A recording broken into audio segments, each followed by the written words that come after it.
Let's all come together. Let's all come together. Bringing our focus now into a prayerful attention. We once again move from our head to our heart, and we open our heart space up, knowing that we are gathered here in support of a thriving Unity of Charlotte community. A community is made up of every one of its members, not just those who are leading. And it is this atmosphere and environment that we choose to create as Unity of Charlotte.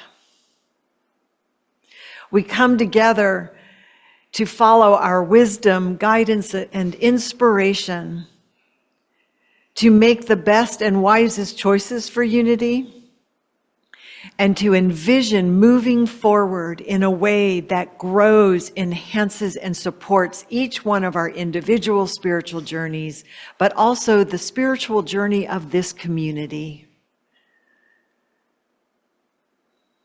This is an incredible and amazing purpose. And today we join together in that, as we claim our gratitude and appreciation for knowing the loving and strengthening and guiding presence of God in ourselves and in our lives and in the life of Unity of Charlotte. And so it is. Amen. Good morning. My name is Martin Wells. I'm the president of the Board of Trustees at Unity of Charlotte. And I'd like to start out by saying we had a very eventful year last year. We went through a geographic move, some emotional moves, and some changes in the board that were significant. And I would just like to recognize the board members for pulling together and unifying our effort here to represent Unity of Charlotte. And everybody on the board has been tremendous. The Revs have been just beyond accommodating. I was, as the board president, did not really have a huge amount of confidence in being able to serve that role. They have held my hand and lent their shoulders and just given 110% support to everyone on the board, but especially for me, and I appreciate that so much. Everyone that has volunteered throughout the past year has been just incredible. We've had people from every corner of the congregation volunteer their time and effort. And it made our move very easy and very painless. Also, again, the Revs were there every time the lights were on, every time the doors were open, every time there was a call for assistance for anything physical, emotional. They were there. And they have provided support to everybody else that was involved in the volunteer. I'd like to thank the members of the church, obviously, for being present and being available for everything that you've been. This effort, this gathering would be nothing. It would be for zero without your involvement and your representing Unity of Charlotte. So thank you very much to all the members of the congregation. I'd like to also thank St. Luke's for offering us a welcome and gracious opportunity and space. They have been just wonderful for inviting us into their home and their space and making us feel comfortable and welcome. So I'd like to thank them for that as well. volunteers again. Throughout the year, we've had some volunteers, some more than others, some just outstanding volunteers, and I'd like to thank them for that. For 2024, from January through August, when we were still at Wesley, we had a monthly average of 43. Since we've been here at St. Luke's, we have an average monthly attendance of 33. So down by weekly attendance. that's right. No, monthly. I'm sorry, you're right. That is weekly. That's the average weekly attendance. There we go. Now I got it. Does that make sense? Average weekly attendance when we were at Wesley was 43. Our average weekly attendance here at St. Luke's has been 33. Yes. Obviously, the trend going up is way more significant even this month. It is, because what it means is the people showing up are engaged. Oh, the question was, first the question was, what is our average attendance been? And then second question, or the statement was, the trend of income that we're seeing, and in comparison with the level of attendance, it speaks to I would say, speaks to the engagement of those who are here. And that's very important. And that is very encouraging to us and the board, and why we're here in this membership meeting to find out how we can grow. Well, how do we take what we have that's working and grow it? So, How many members do we currently have? active, about 60. I have to look at the list. We have a list right here. It's between 55 and 60. I don't remember the exact number. That's based on the renewal forms that we're getting everyone to fill out. So the question was how many active members we have, and we have around 55 to 60 who have filled out renewal forms and renewed their membership in at least the last 3 years. So, yep. So let me go through my quick little update, and then we'll take more questions. First of all, I just want to say from Reverend Jim and myself that our biggest priority is that Unity of Charlotte is a place that people enter into and feel that they can belong, that they can experience their spiritual journey in its own individual expression, as they as individual expressions of God are, and can feel that this is their home. So I always want to start out by adding that to what our mission is, because our mission is to have a deep and mature experience of God through the practice of unity principles. So that's our guiding light, if you will, as ministers and also of your board. Let me go to the next slide. So 2024 has been a year, as the President Martin has expressed, a year of transition and rebuilding. Transition and rebuilding. I can't emphasize that enough. Transition in so many ways, and a rebuilding. But what a beautiful opportunity. So I'm going to look at some highlights of 2024 of what we've actually accomplished, because it's always good to look back and see, wow, I didn't know we did all that. First, under the category of spiritual enrichment, which is why we're here, right? We're nurturing a deep and mature experience of God. The ministers have held an evening book club. We're on our third book. It's well attended, and we really enjoy doing that.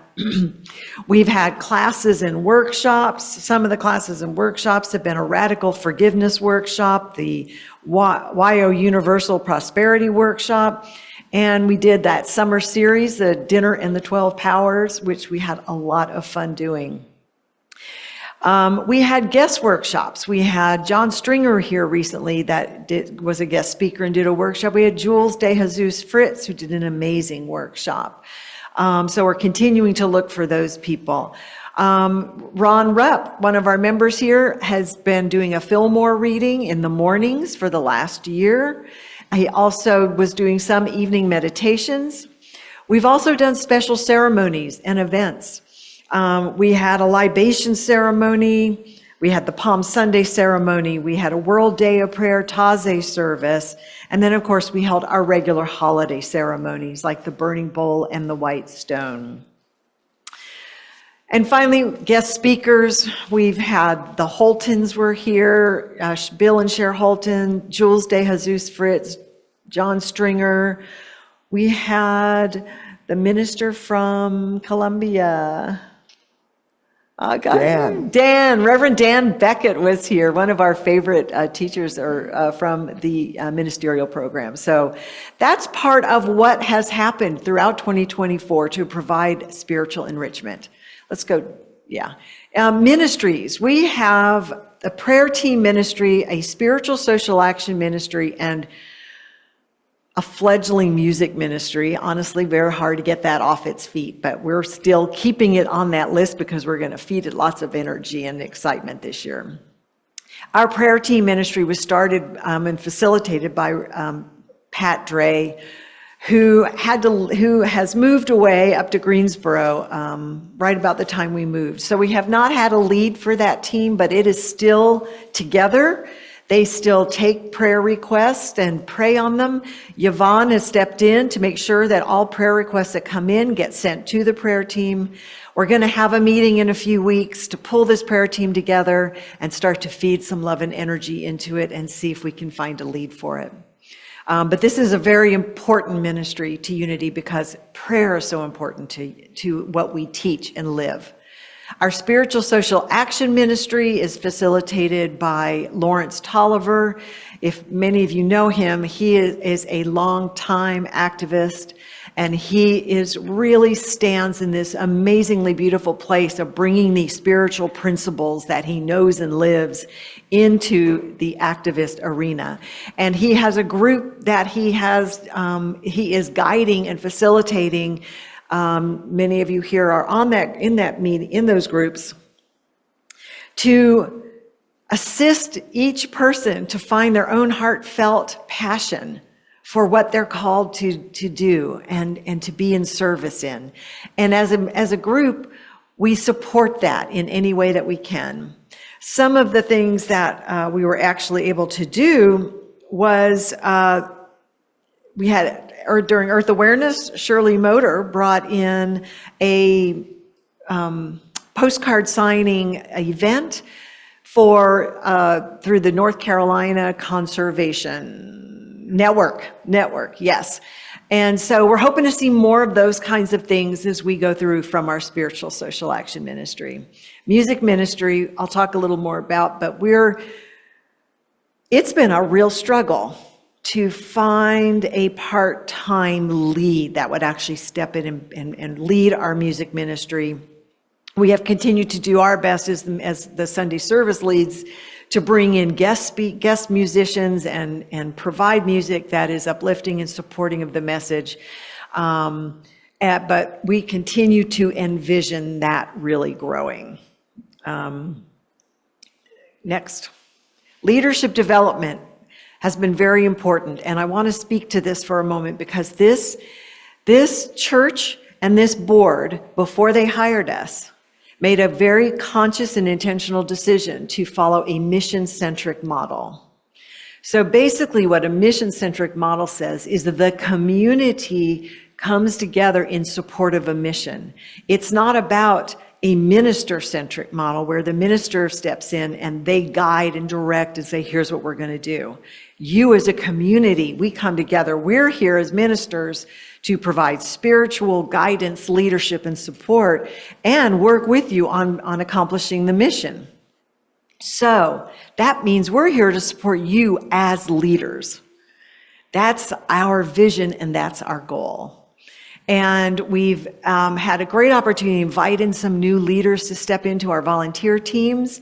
There's still a lot of flux and flow is all I'm going to say about that. There's a lot of flux and flow. So we are really looking to build our leadership team, and we're starting with the focus on the board.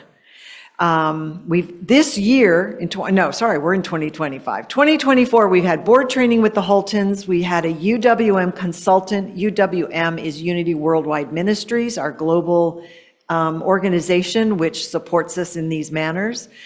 A consultant come in and do some very specific board training and support as we went through this move and transition of board members going off. And I want you to know, as your co-ministers, go through continuing education.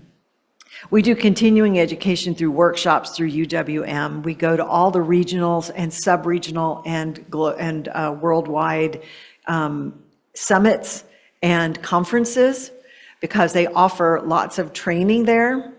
And we also do training through McMinn and through, like, we'll find, we get newsletters from Carrie Newhoff that offers workshops on how to create a good budget. So we are constantly looking to strengthen our skills as minister leads. And we're going to be looking for opportunities to allow you to strengthen yours too. Okay? Marketing and growth. We've had a focused ministry marketing team. That is Barb, Yvonne, myself, Reverend Jim, and Nancy. They have been meeting since June or July of 2024, usually twice a month. We're following a process called the Focused Ministry Marketing Process that was taught to us or presented to us through UWM. It's been worked through a lot of other unities to bring our focus to a place where we know who we're serving so we can serve you better. And I have to say, it's been a joy and a delight to work with this team. The process, there's research in it that we do, but a lot of it is prayer. It's going in and listening to Spirit, and then a lot of discussion and sharing of ideas. And I can only say, half the time we're like, I don't know, and we'll just talk through and we'll just talk. It's like a regurgitation of lots of stuff, and we'll go, man, I don't know. And then the next time we meet, it just all starts to line up. So it's really been a committee where I have felt Spirit moving us in a direction. And that's going to really support us in 2025. Our website and Facebook presence strengthened in 2024. Rev Jim's in charge of that, but he's had support with Ashley and Dagmar, who are our part-time staff, in getting things posted on Facebook, giving us a presence, getting our websites updated. And then we've had 11 new members in 2024. 11 new members. That was very exciting. So steps. So that's, wait, one more thing. Community outreach. We were very active in MECMIN events. Some of our members went to their open tables events. I serve on their breakfast award committee. We go to their faith leader lunches. So we do a lot through MECMIN is the Mecklenburg Metropolitan Interfaith Network. There's a big interfaith group here in Charlotte, and we're very active through them. And that's a great, also we attend the Park Road Pastors Lunch. Park Road Pastors Lunch, that's just fun to say. So we get to network with the pastors who are in our immediate area. And we do all of this to make connections and to let people know, hey, we're Unity and we're here. So that's some of 2024 in a nutshell.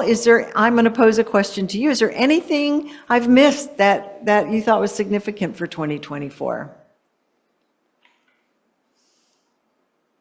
Anyone online? Okay, I'm going to say I covered it. Yep. Okay, good. So we're moving on. We're moving forward into 2025. I think it's very exciting. We finished 2024 on such a positive note, especially with our end of year giving campaign. And so when we look at moving into 2025, there are 4 priorities that we see as ministers. One is developing our leaders. We really need strong leaders to bring this community forward. And that's not just Reverend Jim and I. We're only one of your leaders. Your whole board is the first level of leaders here, yet each and every one of you steps forward and leads every time you engage and participate with the community. So leadership can look a lot of different ways. It doesn't mean you lead a team. It's how you engage with the community, and we'll probably be doing more workshops on that. Developing leaders, we have Reverend Robin Voker, who many of you know, is going to be coming and doing board training next month. March. Next month. And she's going to be doing specialized board training with our new board. And she's going to do the Sunday service the next day and a workshop afterwards. So be ready. Is it the 28th? Last Sunday. Yeah, I think it's the 28th or 30th. Well, we'll announce that in Sunday service, but just to let you know that. So that's what we have begun putting in place to do leadership development. Expanding our abundance consciousness. That usually refers to money, which we are certainly going to do, but it also means expanding our engagement, expanding our outreach to the community, to let people know we're here, to bring in new people who are looking for this unity message. And people are looking for some answers right now. This may not be the answer for everyone, but for the person who's looking for it, can you remember when you first walked into Unity and heard this message? It was like, oh, this is what I've been waiting for. Well, we want to make sure that we reach those people. So when I say expanding an abundance consciousness, it means opening our doors in a way that is inclusive and draws people in, that we can support spiritually in their growth and their path. We will, of course, also be looking at holding classes and workshops that continue to support that, and continue to look at how we grow financially, because our goal, and we're moving so beautifully towards it, we're excited, is to meet our expenses every month and then go beyond. Implementing a marketing plan. So the reason we have a focused marketing ministry committee is because we're bringing this research and guidance into a plan, into a focus, exactly, that we will use to create a marketing plan to reach those people that are looking for us. We haven't really done anything focused yet. And for this, we will probably be looking for a marketing specialist to help us through social media and through local channels. Get the word out that we're Unity, what we are, why we're here, and an invitation to come see us. So that's going to be a focus for us in 2025. And finally, supporting our ministries, our prayer team ministry, our spiritual social action ministry, and our music ministry. And I really want to include in there our volunteer teams. Our hospitality team does a phenomenal job. And I got to say, it's more than just putting coffee out, because what they create in that space and environment makes people feel like they belong and they're welcomed. And I hear that repeatedly. So could we give our hospitality team a hand? Awesome job.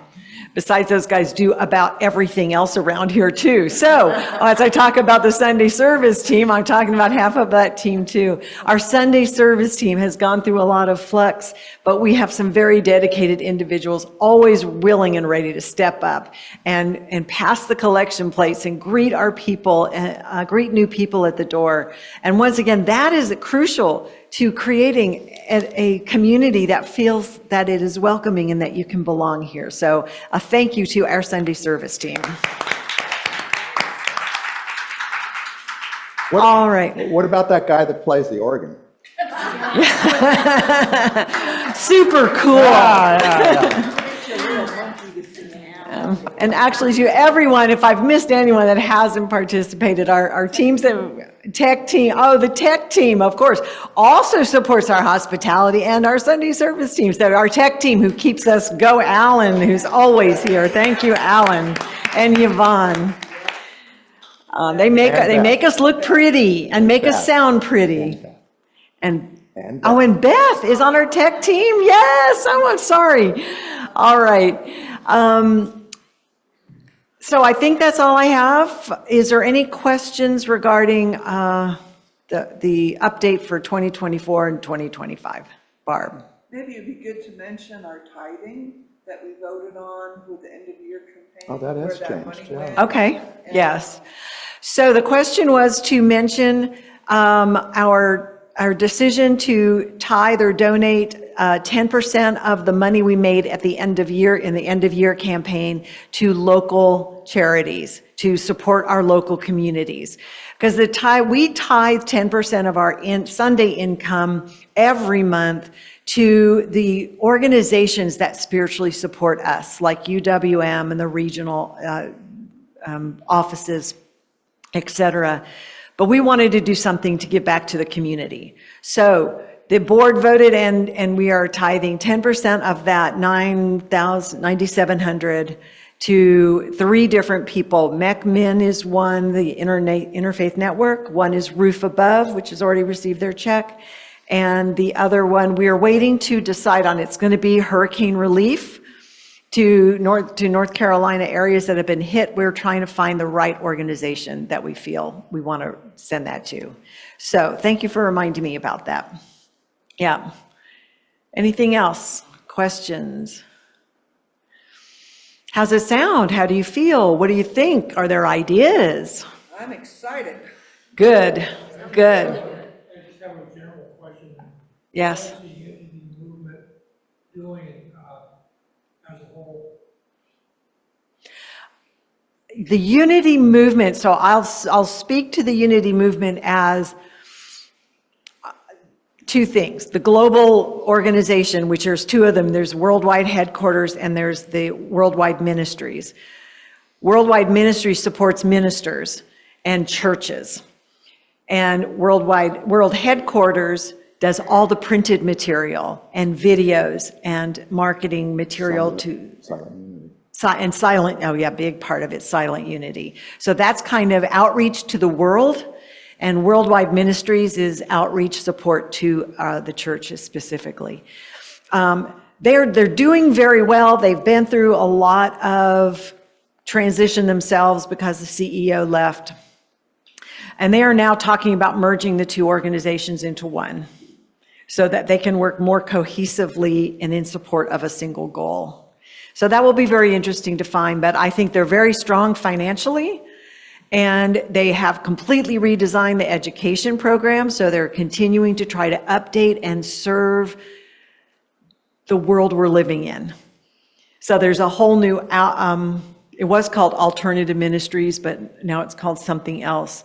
And they're really focused on small ministries that can't necessarily make it as a church. What other way can you bring unity to the world? It doesn't necessarily have to be this way. So I think they're doing some very creative and interesting things to support our movement out here. As far as the churches go, as far as the churches like us, I think that we're actually in a really incredibly healthy well, maybe that's a push, because we work in a deficit, but we still have a financial foundation. And we just want to be, and a lot of churches don't. They're living from month to month. So from that perspective, we're very strong compared to a lot of the churches that are still struggling. And we want to be very wise with that investment, because we don't want to keep living on it. We want to invest it in and begin to grow. I don't know, do you have any comments about the churches themselves? I don't really have any statistics for you. I can tell you there is 16 new ministerial students going through the ministerial program, so they are still training and educating, and they're younger, and the education program is designed to really bring them into this new place we're living in. Do you have a number off the top of your head of the number of churches in the Carolinas? I mean, like Raleigh. Just the There Carolinas. might be 6 unities in North Carolina? Yeah, there's two in There's Raleigh, two in Raleigh, Greensboro, Greensboro, Greenville, Two in Asheville. Winston-Salem. yeah, I think there's probably more than, there's probably at least 10. Two, yeah, in Asheville. No, there's not a Unity Church in Nashville. The Blue Ridge, Oh, Blue Ridge. Blue Yeah. Ridge. Yeah, that's right. yeah, I'm gonna say Close- kind close of the enough. Asheville. Yeah, close enough. So I roughly 10 would be my guess. How many, she asked how many churches in the Carolinas, Unity churches, yeah. Any other questions, comments, suggestions, feelings? I'm feeling, Josie? Are the Unity churches required or is it voluntary contribution based on donations to the church? What do you mean? Are Unity Church, you mean, so like local Unity churches, they required to donate money to the global? There's no requirement. It's highly recommended, highly encouraged, I should say. There is a membership model that they just put in place. I had forgotten about that. And part of that, to be considered a member of the Unity Worldwide Ministries organization as a church, you have to meet certain requirements. We meet all of them. We have been, so there was no changes we had to make. Tithing's a part of that. And as a member, you get access to the services that they provide. Because they provide a lot of educational materials and services. They provide consultants. They provide grants and funds. We got some grants and funds through material. marketing material. So that, and what? AV grant. And we got an AV grant during a pretty hefty little AV grant. So that's the advantage of being a member. And that's why we highly encourage it. And the church board has always gone with that. So it's not a requirement to be a Unity church. But depending on the level of service you want to get, they ask for it. The reason why I asked, when we were required for they announced it once a month, we send this check to the And we do tithe. Yes, we do tithe to them. We were tithing to them before it became a part of a membership model. Let's name the 4 entities we monthly tithe. Monthly, we tithe. We take 10% and we divvy it up between Unity Worldwide Ministries, Unity World Headquarters. Those are the 2 we just spoke about. Then we have a Southeast region that supports the Carolinas, Tennessee, Mid-Atlantic states. All the way down to Florida. And then we have a sub-region called Unity Ministers of the Mid-Atlantic States. Because it's kind of funny.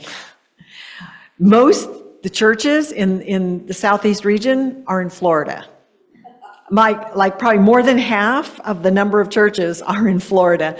So that became its own little kind of thing. So they developed this Mid-Atlantic states, which is like Tennessee, Georgia, North and South Carolina. I think what we're doing is, I appreciate that you were giving money to the locals, because that's one way of them knowing where that is. Yes. So the comment was that she really appreciated that we were giving money to local charities. Is that correct? Yes. That is something I would like to see us do more as special events and fundraisers. So, and this is mission centric.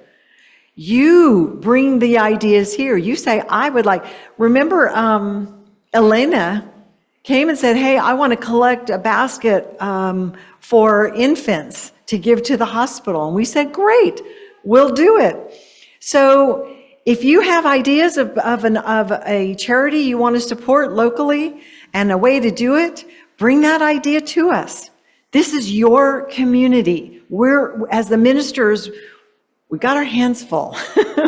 Our hands are pretty full. If we hear something, I will absolutely do it. But we're looking for you to be involved and engaged. What do you want us to be involved in as a community? So bring those ideas in. We're always open to hearing them. Thank you for bringing that up. Anything else? All right. I think then we're going to be moving into the elections, and so I'm going to invite Barb up. Barb is our board secretary and interim treasurer, and she does an amazing job.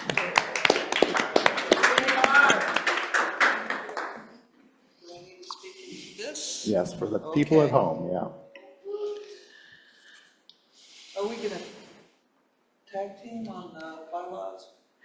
Don't do the nominating committee, just read the Just the first one. just, Okay, we're doing the board election today, and the nominating committee is myself, Margaret Wells, and Reverend Lisa. And the candidates that we'll be voting for today are Beth Dewey, Kathy Huth, Lawrence Tolliver, and Martin Wells. So the next thing is, and Martin's, raise your hand, Martin. Beth. Lawrence is not here and Kathy are not here due to recovery, health recovery. And now I'd like to start the reading of the bylaws that we will follow and then proceed to vote. Is that where we do both? I'm going to read the bylaws for the nominating committee later. You're just going to read them for the board election. Okay. Section 614 in our bylaws for nominations and elections. The qualifications for a board member is a candidate or a person selected as an alternate must be a member of Unity of Charlotte as defined under section 401, who, 1, desires to serve on the board, 2, endeavors to live in accord with Jesus the Christ principles of love, truth, and service as taught by Unity Worldwide Ministries, furthers the work of this ministry through his or her active commitment, interest, love, and financial support, and is sincere and continuing student of Unity, conservant with its teachings, who participates in Unity classes and other educational opportunities offered at Unity of Charlotte, and has demonstrated leadership capabilities and has been a member of Unity of Charlotte for at least 6 months prior to the election and has demonstrated commitment and service to Unity of Charlotte for at least this period of time. Any questions on the bylaws? Everybody, all the nominees have filled out an application and signed a commitment to what I just read. So now, Read the slide. okay, there's 4 open positions right now, and you have a slip. If you do not have a slip, Margaret right there has the slips, making sure you are voting. You're a member of Unity to be eligible to vote. You select up to 4 names on the ballot, fold the ballot in half, and place it in the basket. Start. Ready, set, go.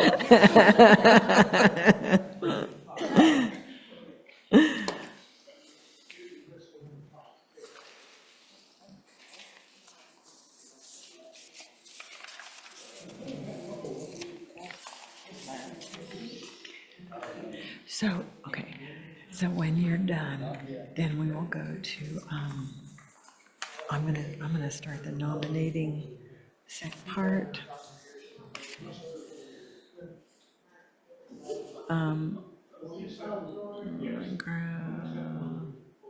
Okay, so once she collects all these, you and Margaret go and Count, but Yeah, we're not with going to your give a stomach. count, right, yeah. And then while You are you're, hot.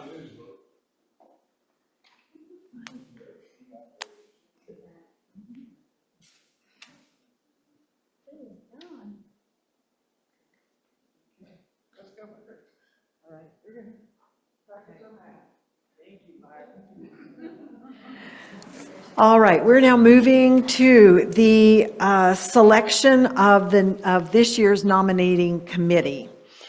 This is, I'm going to read you the bylaws regarding this, because per our bylaws, I'm required to do that. And then I'll answer any questions. Section 615, the Nominations Committee. A, selection. The Nominations Committee will be formed at least 3 months after the annual membership meeting and will consist of 4 members.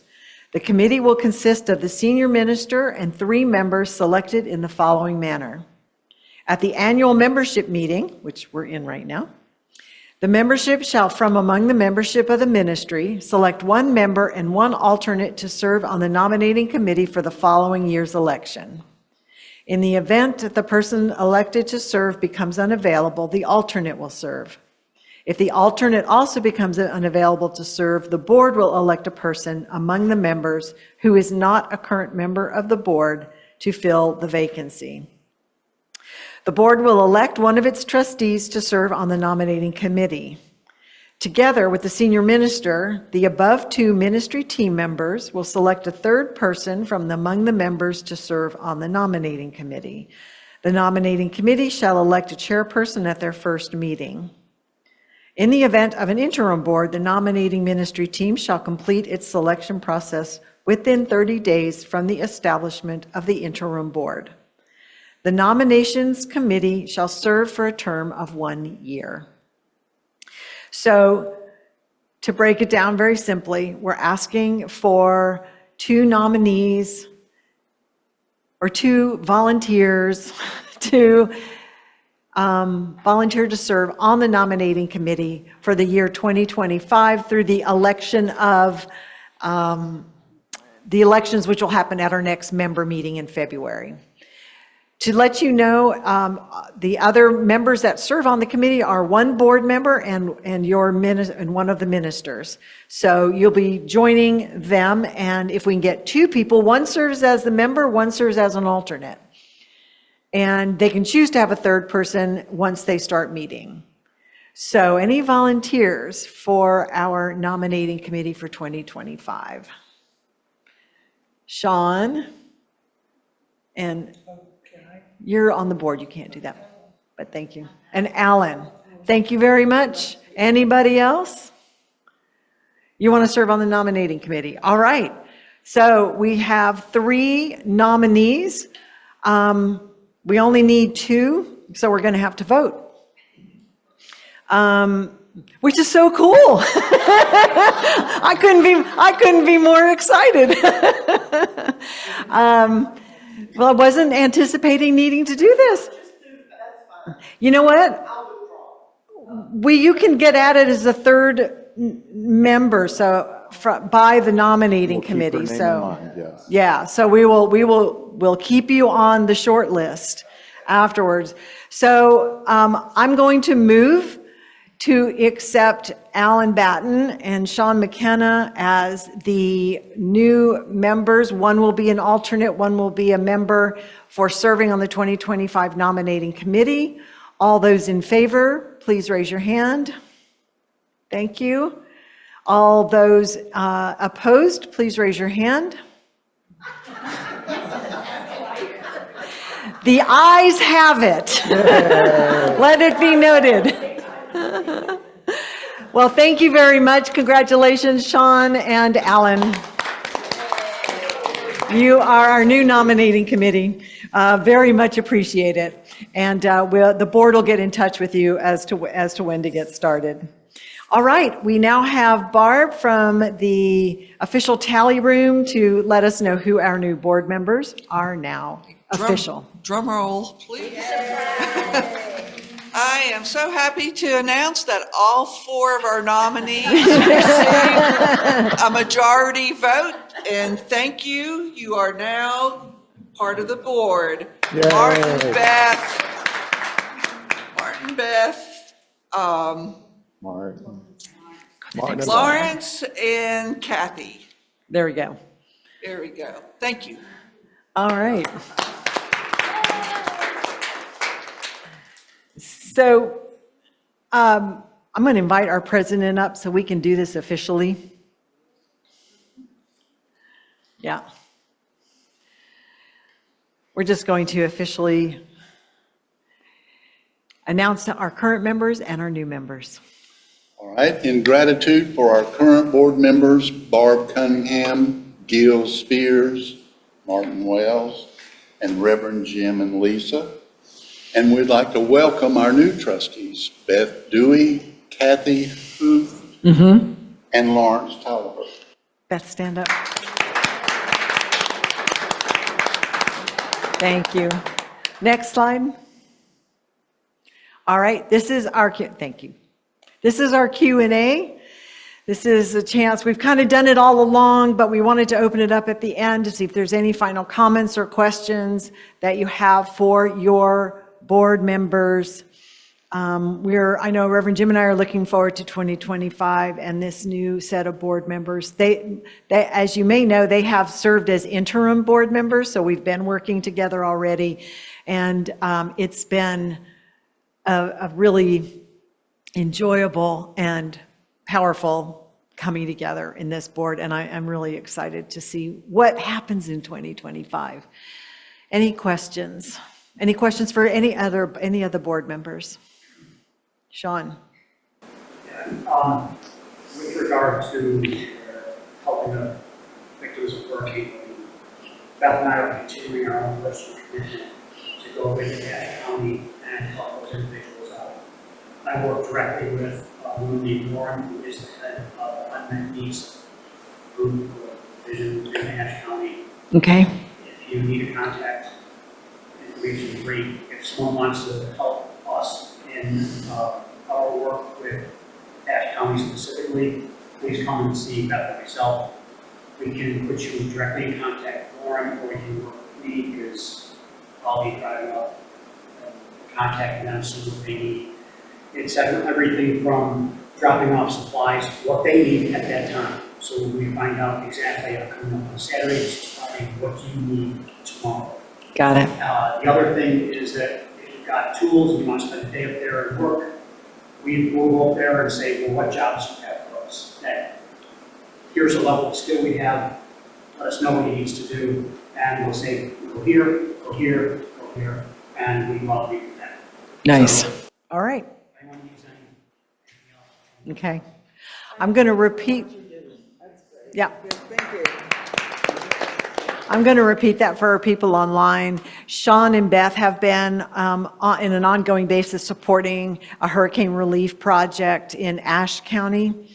And so they're going to bring that information. If you give that to Beth, have her bring it to present to the board will vote on it as to where we may tithe this last third of our money. And also, if anybody online has any interest in supporting this project, I'm going to say speak to Beth or Sean, or reach out to us, and we'll connect you to them. They go up on a regular basis. It can be donations that they bring with them, or if you want to go up and actually help them do some projects, whatever your skill set is, you show up, they'll put you somewhere where they need that skill set. So if you have any interest in this, reach out to either Rev Jim and myself, or to Beth and Sean. Thank you for the great work you're doing. Anything else? Barb? I'd just like to thank all the board members for the commitment that everybody. Then I'll have to repeat it. Okay. I just wanted to thank all our board members regarding the commitment and the glue that we are so passionately working towards growing and serving and loving this Unity of Charlotte community. And our co-ministers, we couldn't ask for anybody better. We are very fortunate. Thank you. Thank you for that. All right, well, just really quick about our new board, the temporary, or the interim board. We meet in person on like the last Thursday night of the month or whatever it is. We actually break bread together, we have a meal together, and then we move into our meeting. Since that interim board has been together, I'm going to say that we haven't laughed as much as we have that. We have fun. We get along. We enjoy our company, and we get stuff done. And I can say that I walk out of this building with a bounce in my step. Is that the way? So it's an awesome group. It's that is the leaders of this church, and I'm so grateful for them. It's a positive thing. It's a very positive thing. On that, would you do a closing prayer for us? I would. Thank you.